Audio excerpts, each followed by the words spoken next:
Hi friends, good morning. সবাই কেমন আছো? আমি তো ভালো আছি, আজকে ভালো আছি এখনো পর্যন্ত। তোমরা সবাই কেমন আছো আমি তো জানতে পারছি না, আমাকে একটু জানাও। তোমাদের সঙ্গে কথা বলার জন্য আমি ছাদে উঠে বসে পড়লাম। ঘুম থেকে উঠলাম, দাঁত ব্রাশ করলাম, তারপরে ঠাকুরের নাম করলাম,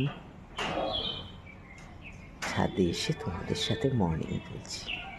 সারাটা দিন তোমাদের সবার ভালো কাটুক, এটাই আমি ঠাকুরের কাছে প্রার্থনা করি। ভালো থেকো, সুস্থ থেকো, আনন্দে থেকো সবাই।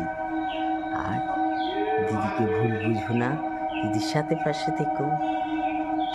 তবে আর কি, টাটা এখনকার মতো, পরে আবার কথা হবে, কেমন?